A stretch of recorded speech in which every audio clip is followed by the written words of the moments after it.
Most people go through life on autopilot. They wake up, check their phone, and become lost in notifications. The chaos of the day takes over their energies. When you don't exercise your mind, it's weak. In today's environment of non-stop noise, distraction, and indulgence, weakness is the norm.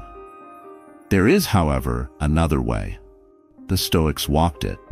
They thought that the mind could be sharpened like a knife, tamed like a wild horse, and made stronger like a muscle. The most powerful man in the world at the time, Marcus Aurelius, wrote to himself every night to stay grounded. Epictetus was born a slave, but he taught his mind to stay free even when it was in shackles. Seneca employed calm to get over fear and doubt, even though he was in the middle of the craziness of Roman politics. They didn't depend on incentive, they obeyed the law. Ways to keep your mind in order. Things that help them stay calm, strong, and focused, even while the world is on fire around them. Here are the 12 Stoic laws that will help you keep your mind in order. If you follow them, you won't be dominated by your impulses anymore. You will be in charge of yourself. Law number 1, govern yourself or be governed. No one is free who doesn't control himself. Epictetus. This is where everything starts. Discipline, strength, peace. You may rise while others fall and stay calm when things are crazy. It all starts with one rule: govern yourself or be governed, because someone will always be in charge of your life. If it's not you, it will be your appetites, your worry, your sloth, your surroundings, or the expectations of the world. The Stoics thought that was slavery. Epictetus was born a slave and was beaten by his lord, but he said he was freer than most emperors. Why? Because he was in charge of his own thinking. He taught himself not to be hurt by insults, not to be affected by praise, and not to be rattled by pain. He stated, "A man is not free unless he is in charge of himself." That's not a poem. That is a rule. You can't control what happens to you, but you can control what you do next. When you self-govern, you are in charge of yourself. You don't need anyone else to urge you to stop scrolling, do your work, accept responsibility, or act with integrity. You are in charge of yourself. That's what makes disciplined men different from boys who are easily distracted. And it's not easy. The world is set up to make you not act. Look around. Every notification grabs your attention, and every algorithm looks for your weak spots. There are whole systems that work around the clock to control you. They don't use shackles anymore. They use addiction, affirmation, comfort, and ease. When you give in, you lose a vote. You're steadily giving up your power to something else. Marcus Aurelius knew this better than anybody else. He was the emperor of the most powerful empire in history, yet every day he reminded himself that the actual realm to control lay inside. He said in Meditations, "You have power over your mind, not what happens outside of it." You will discover strength if you understand this. What does that mean in real life? It means you don't let emotions drive your decisions. You don't let what happened in the past affect what you do now. You don't let failure get in your way. You make the rules, and you stick to them, even when it's hard. To govern yourself means to make things work when others can't. You make your own mental constitution, which are rules you never breach, even when no one is watching. Do you get up early because it's hard? Do you train when you're tired? Do you just talk when it helps? That's self-governance. You do what needs to be done because it needs to be done, not because you want to. Musonius Rufus, a long-forgotten teacher, taught his students, "We don't let just anyone use our bodies, so we shouldn't let just anything shape our minds." When you read gossip, trends, or other worthless things, you're letting someone else think for you. Someone else is writing your lines. Someone else is in charge of your life. But you, if you're watching this, are not like most people. You want everything to be clear. You want to be in charge. You want to be in charge of yourself so that no one else has to be. That's where things start to make sense. This is the law you should remember. You can control yourself or be governed. And every day ask, who's in charge today? What are your principles or your instincts? What do you see or your peace of mind? The world will select for you if you don't. And what it chooses is servitude, comfortable, gradual, and unseen slavery. But what about the Stoic? He decides to be the boss. Even if no one sees it, even if no one applauds, no matter what it costs him. The only freedom that matters is the freedom to be in charge of your own life. Law number 2, prioritize order over feelings. Feelings aren't facts. They are like weather patterns, unpredictable, emotional bursts that come and go. The Stoics didn't ignore their feelings. They just didn't let them control them. Every morning, Marcus Aurelius told himself, "Today I will face interference, ingratitude, and rudeness." Not because he was cynical, but because he was ready. Order implies doing what makes sense even when your feelings tell you to do something else. Being Stoic doesn't mean not feeling anything. It's to feel and stay true to your beliefs. Your feelings want you to do something. Order wants you to do something. Emotion says, shout back, get away, give in, blame. Stop, says the order. Check, pick. That's where you get stronger. The disciplined mind lives in that interval between stimulus and response. Seneca once remarked, "No man is more unhappy than the man who never has to deal with problems, because he can't prove himself." It's acceptable to feel panic, anxiety, and rage when things go wrong, but those feelings shouldn't guide you. The Stoic does not let their emotions guide their actions. He does things based on principles, not feelings. Are you tired? Order still takes work. Are you offended? Order still requires calm. You have doubts? Order still needs to be acted on. Because feelings are genuine, but they aren't always true. What is true is what stays when the feeling goes away. Your highest self would choose the truth, not your weakest. Remember Epictetus. He stated, when something happens, the only thing you can control is how you feel about it. That's power. That's being disciplined. That's picking structure over giving up. A lot of individuals drown in their feelings because they mix them up with facts. They trust them, but believing is a decision, not emotion. Picture a soldier in the middle of a fight. He feels fear running through his veins. He runs if he hears it. But if he admits it and keeps going, that's order. That's an inside command. That's what Stoicism is. Feel your truth is what modern culture tells you. Do it.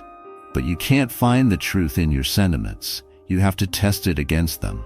A man who doesn't have order is a prisoner to his mood. A disciplined man has feelings, but he doesn't let them control him. He is in charge of them. Feelings are strong, much like wild horses, but they collapse without reins. With order, they transfer countries. The things you do, not the feelings you have, make your life what it is. You construct a life on sand every time you act on your feelings. When you act on principle, you build on stone. So when you get angry, ask yourself, what would my code require? When fear makes your chest tight, ask yourself, what would logic choose? When pleasure tries to pull you off path, remind yourself what is right, not what is easy. This law marks the line between the reactive and the refined. It's the difference between having no control and having control, between becoming a man and feeling like one. There must be order. Emotion can come and go, but it never leads. And if you're still here reading this, that tells me you want more than just to feel better. You're here to improve. Law number 3. Never speak more than necessary. Silence is a lesson learned from all the pain in life. Seneca. Most individuals talk just to fill the space. Stoics talk to make things clear. The more you talk, the more energy you lose. The more you talk, the less clear you are. You lose control the more you talk. Words should help your thinking, not show it off. Seneca knew how much noise cost. He saw empires rise and fall and reputations established and broken, frequently by people who talked too much and didn't pay attention. He said, "It's a great thing to know when to talk and when to be quiet. Knowing when to be quiet gives you power, and even more strength in knowing why you don't need to." A mind that is disciplined doesn't have to protect itself all the time. It doesn't try to get people to like it. It doesn't ask to be understood. It talks with purpose, and the stillness between words is just as important. Marcus Aurelius was a Roman emperor who was surrounded by politicians, generals, and people who wanted to please him. He could have talked for hours, but he often wrote to himself in meditations, quietly and on purpose, to tell himself, "Don't waste any more time arguing about what a good man should be. Be one." He didn't talk about good things. He did it. Do you want to get respect? Stop making yourself known. Let your deeds speak for themselves, and let your silence frame them. Because silence makes things more interesting. It adds weight. It makes people pay attention instead of ignore it. Men who are loud want attention. Men who don't talk want it. You don't have to talk to be seen. You don't have to explain things for others to get them. And you don't have to prove anything to folks who don't comprehend discipline.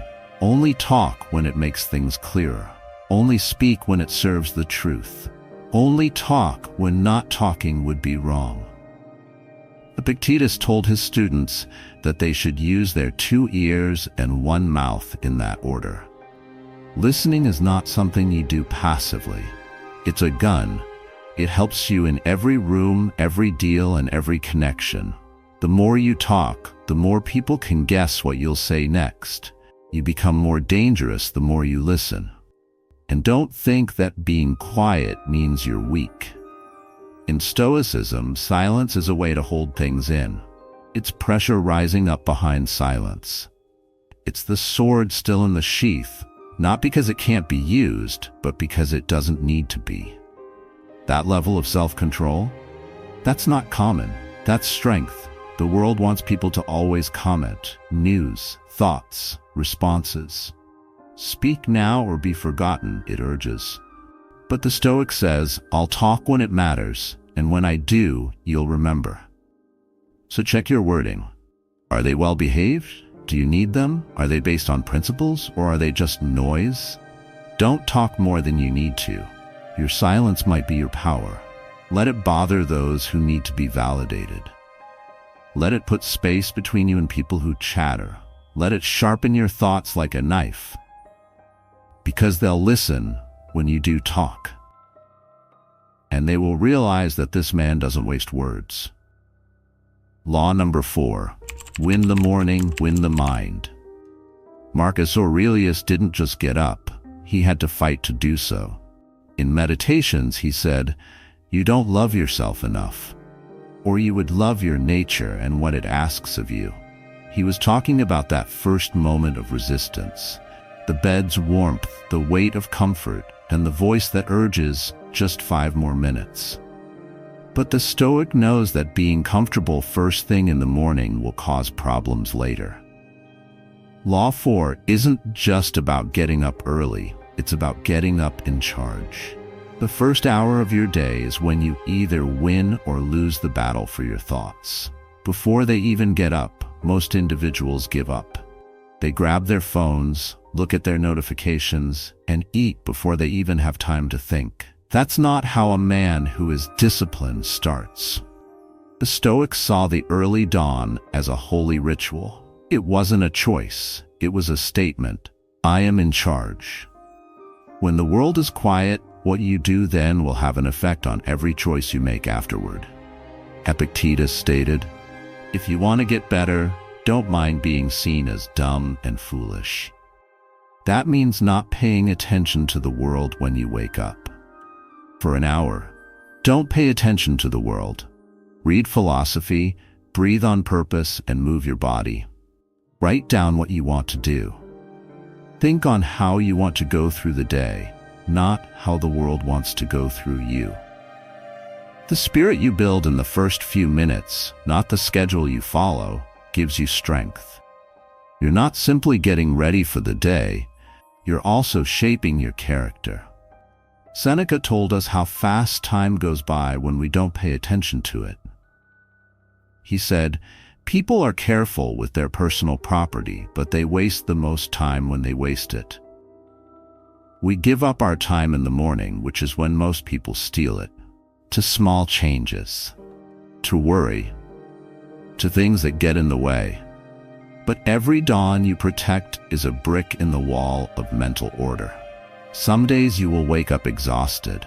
There are days when you don't want to do anything. Days when the bed feels like the safest place in the world. Good. That's the test. Just start. Start without the emotion. Discipline is when you start something without wanting to. That's being in charge of yourself. That shows that your mood no longer controls you, but your intention does. Make your morning easier. Strength comes from being simple. Take a deep breath in stillness. Get up and move, even if it's just for 5 minutes. Read something smart. Write down something clear. Think about who you don't want to be today and who you will be instead. No sound, no response, just having it. A weak man gets up late and serves his feelings.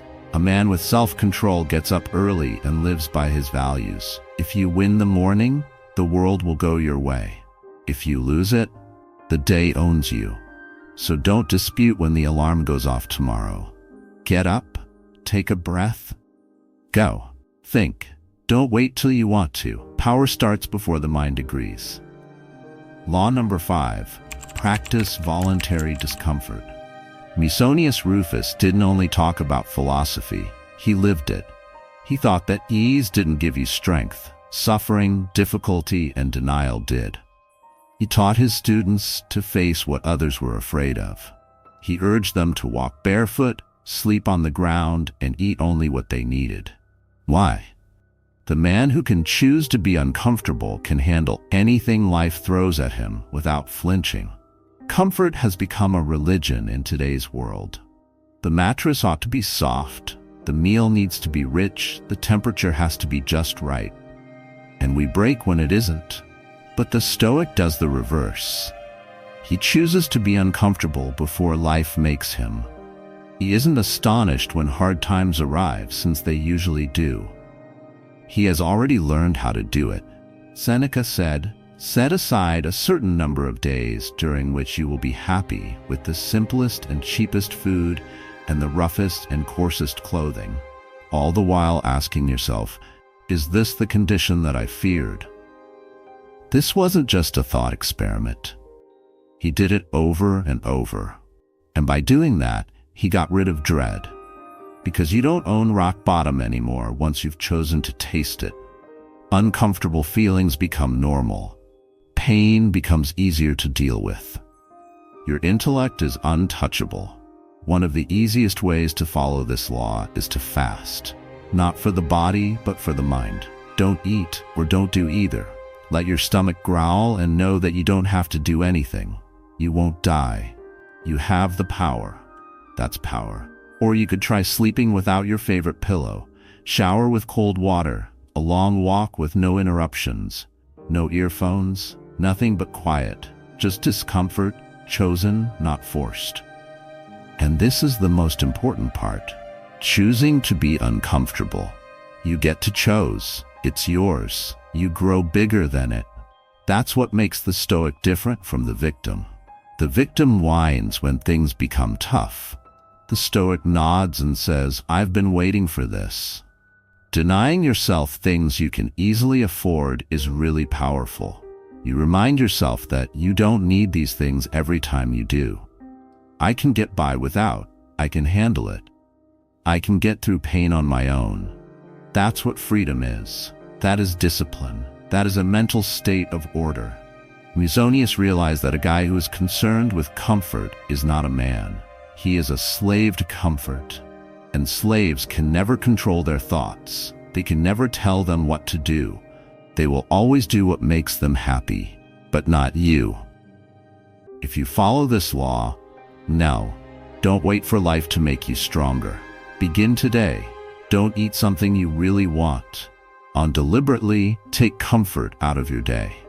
To create a strong will, you have to give up tiny pleasures, because life will take something from you one day. And when it does, you will be ready. Law number 6. Focus only on what you can control. Epictetus taught his students that the first thing the mind can do to be free is to be able to tell the difference between what is yours and what isn't. To be happy and free, you need to understand one thing. Some things are in our control, and some things are not. This is where it all begins. Most men live in turmoil because they employ their strength where they don't have any. They get angry at the world, worry about what will happen, try to control people, and resist things that have already happened.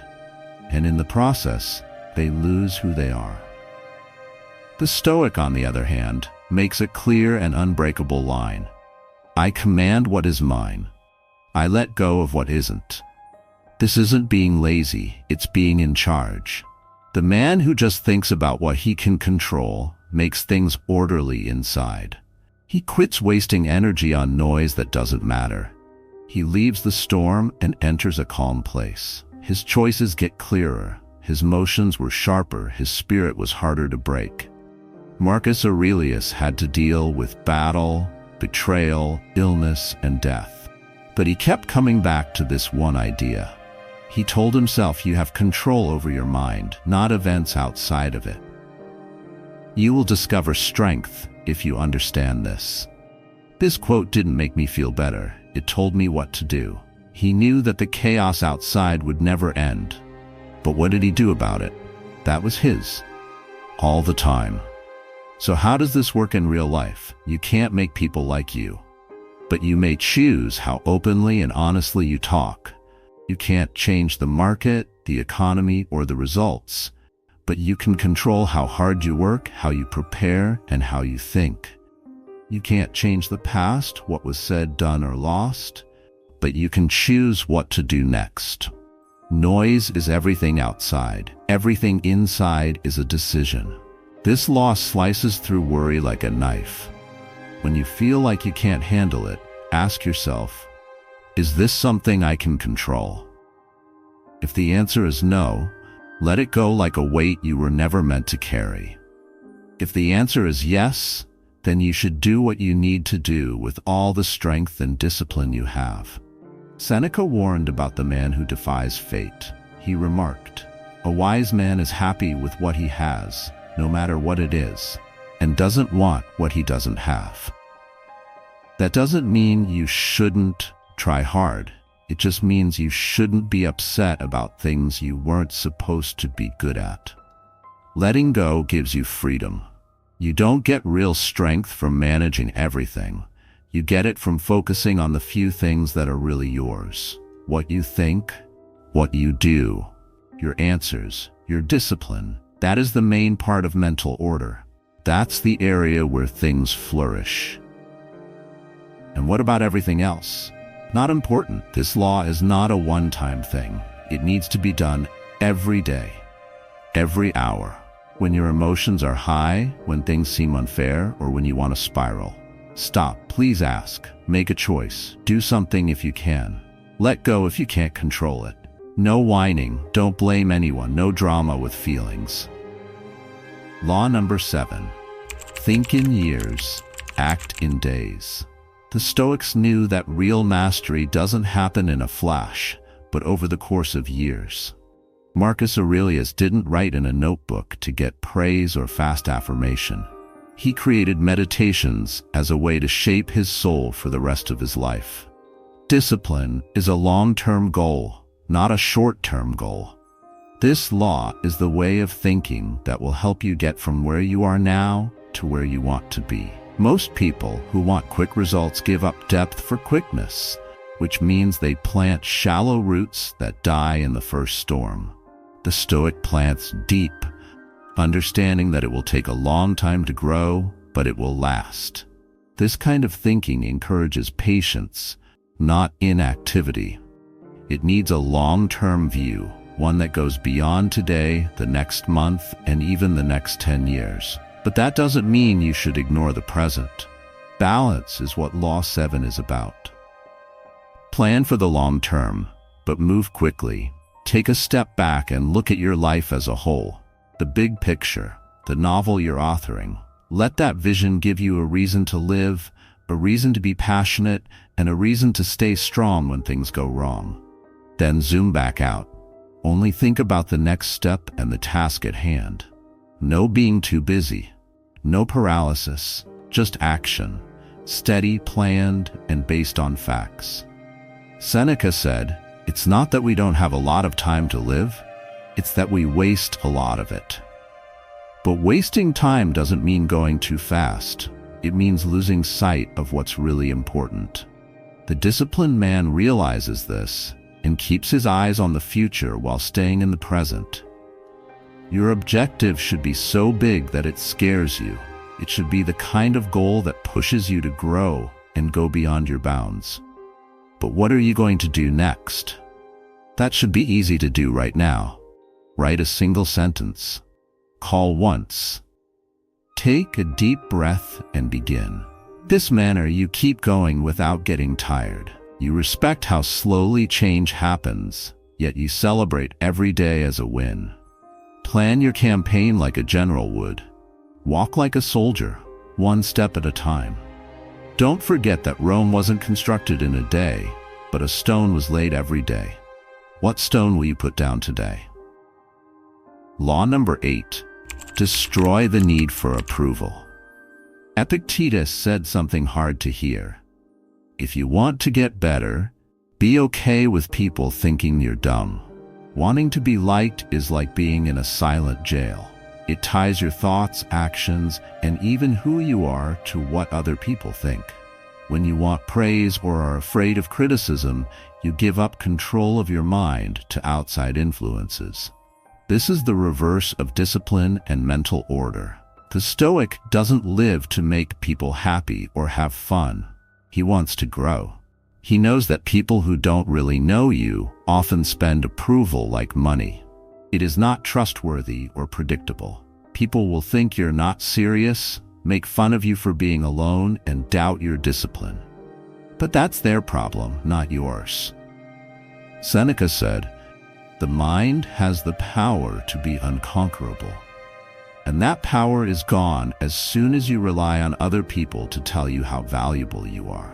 You need to break free from the bonds of acceptance and take charge of your own life in order to get your mind in order. This doesn't mean disregarding input or being cold and distant. It involves deciding what affects your spirit. When you do things from this place, your actions speak louder than words.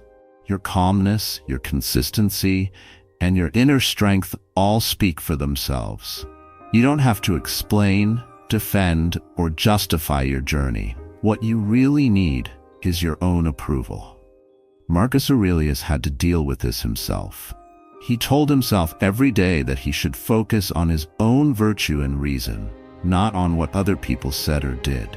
He said, "If someone can show me that what I think or do is wrong, I will gladly change, but only when it was true and not just to be popular." Radically freeing yourself from the need for acceptance is a drastic act. It clears your thoughts so you can focus, do the right thing, and deal with the loneliness that comes with being great. It gets you ready for the times when you'll have to stand alone, even when the throng is there. You weren't born to fit in or entertain. You were born to grow and to lead yourself with strong discipline. Law number 9. Ritualize your self-checks. The best Stoics were always looking at themselves critically. Seneca's writings weren't only philosophical. They were like nightly checks on his soul. Cato the Younger, who was noted for his honesty, was quite hard on himself every night. Marcus Aurelius kept a close eye on his ideas and deeds to make sure they were in line with reason, even in the midst of the empire's instability. They realized one simple truth: discipline doesn't evolve by itself. It expands when you think about it honestly. Law 9 says that self-checks should be a holy ritual.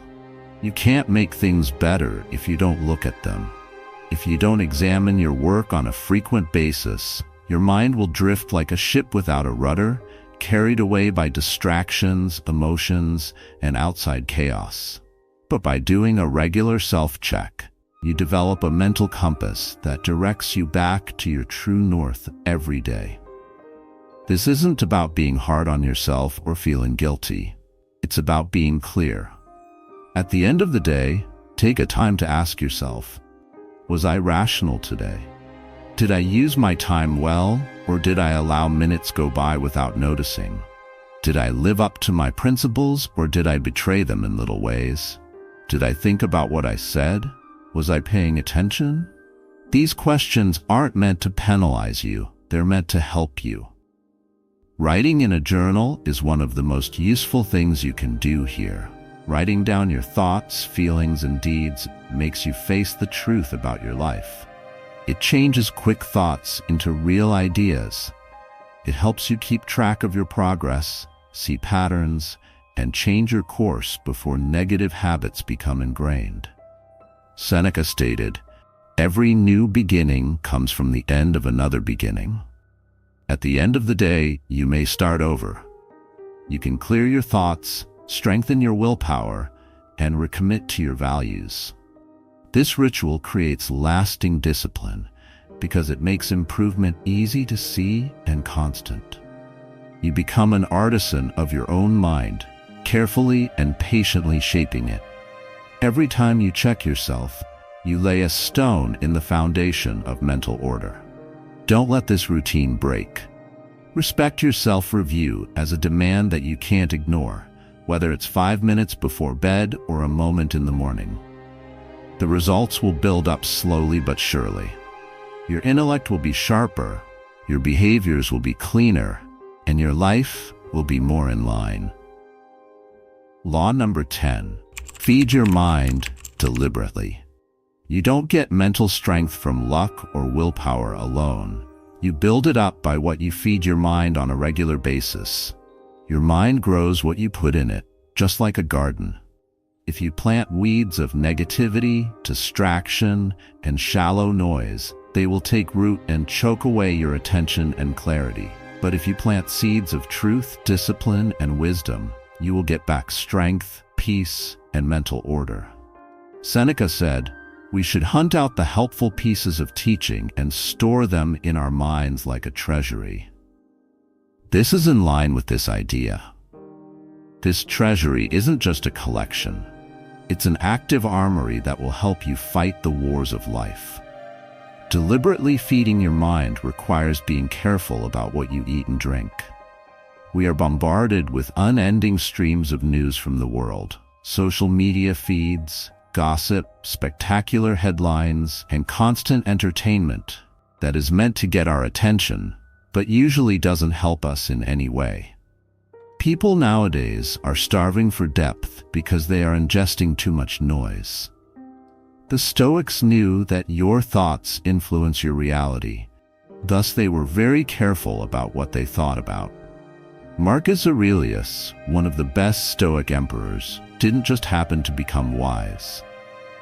He thought about philosophy every morning and night to remind himself of the qualities and principles that defined his rule and his soul. He read a lot of other people's writing and meditated a lot to strengthen his self-control. Epictetus was once a slave, but he turned his hard life into a fortress of mental freedom by studying and thinking about Stoic ideas very hard. Musonius Rufus, Epictetus's instructor, lived simply and taught his students not only how to deal with problems, but also how to make their wits sharper by accepting the hard truths of life. To feed your thoughts on purpose is to do what they did. This involves practicing every day by reading philosophy, biographies of great men and women who lived through harsh times and came out stronger, and timeless advice from philosophers who had to deal with much greater problems. Don't think of this as something you do all the time or as background noise. Think of it like a warrior getting ready for combat. Get completely involved. Read a lot. Think carefully. Let what they teach you change the way you see yourself and the world. When you start to lose focus, get lazy, or doubt yourself, go back to these sources. When you start to lose your determination, read Marcus's Meditations again. When your feelings start to take over, read Epictetus's Enchiridion again. When comfort makes you want to give in, remember Musonius's advice on how to be strong. This planned feeding sharpens your mind, makes your inner fortress stronger, and gives you an unshakable base for discipline. Keep in mind that your mind is your most valuable possession. If you don't take care of it, it will betray you. If you don't give it knowledge, you open yourself up to turmoil, rashness, and bewilderment. But if you feed it truth and philosophy, you will grow a mind that is clear, orderly, and powerful. One that commands instead of obeys. You don't have to be a philosopher or academic to follow this law. Begin with tiny things. Choose one strong text. Every day, read a few pages. Write down what you learn. Put your thoughts to the test. Doubt what you think you know. Let the knowledge you give your mind change you, minute by moment, day by day. If you feed your mind on purpose, it will become a mind that leads, not follows. A mind that conquers, not flees. Law number 11, isolate to reclaim your edge. The world is always loud, busy, and on. Notifications, views, news, and entertainment, there are always fresh things coming at you that you need to pay attention to. And most people never stop to think about what all this noise is doing to their minds. The Stoics were aware. They knew something that current culture has forgotten. Being alone doesn't mean you're weak. It's not being alone. It is strength. Musonius Rufus, the long-forgotten father of Roman Stoicism and Epictetus's instructor, stated that one of the most important things to do to gain control over oneself was to spend time alone. Be around people who will make you better, he added.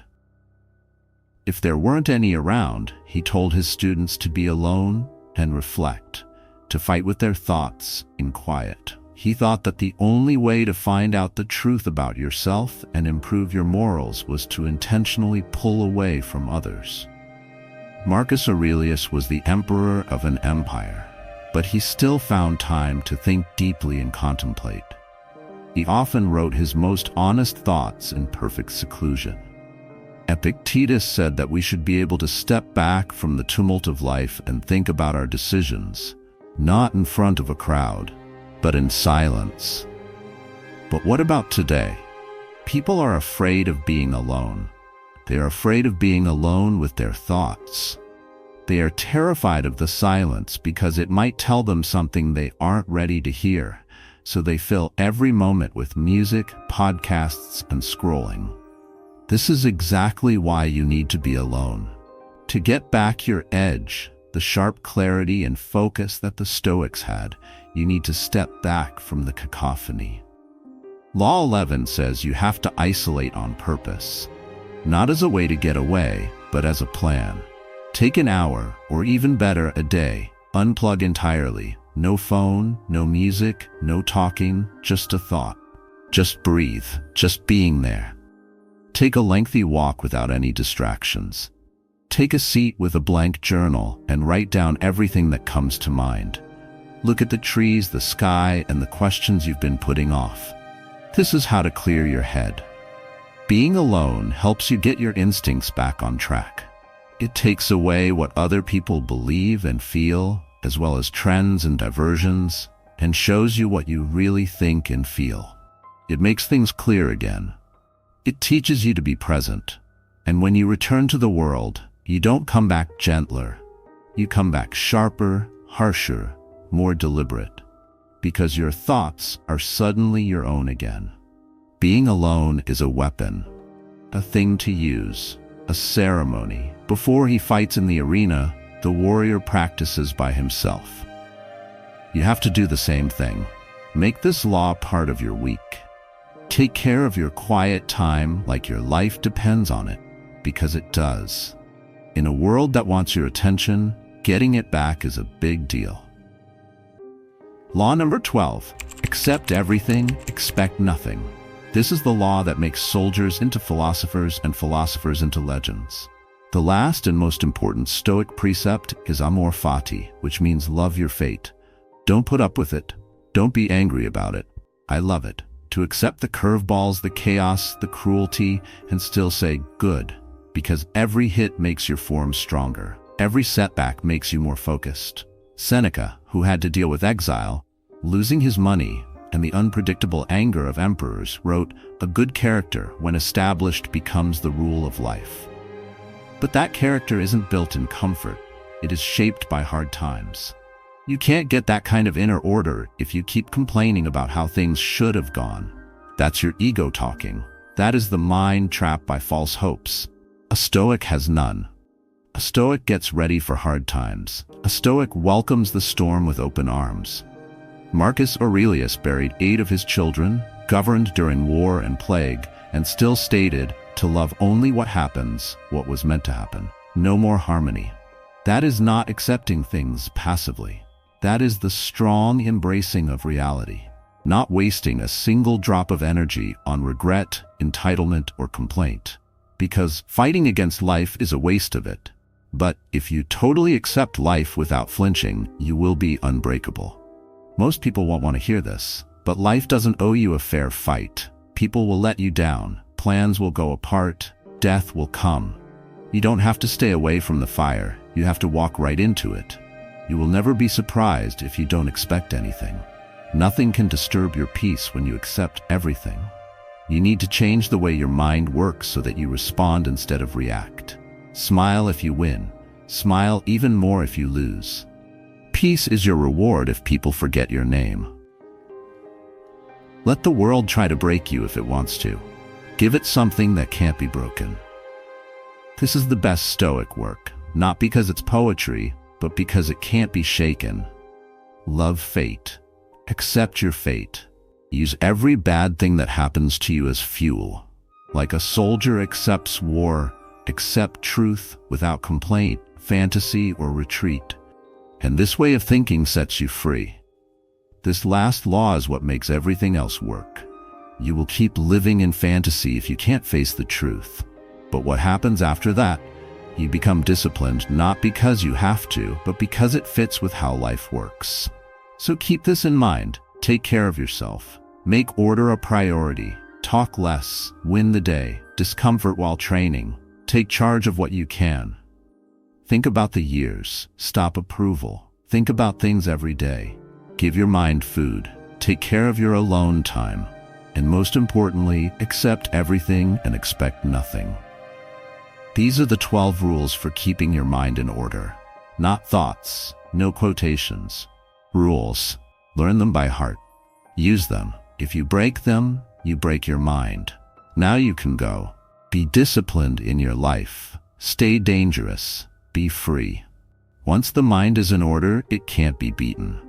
You don't react anymore, you respond. You don't hunt anymore, you build. You don't fear anymore, you focus. These 12 Stoic laws are not just ideas, they are tools. If you practice them, your feelings will give in, your distractions will go away, and your discipline will happen on its own.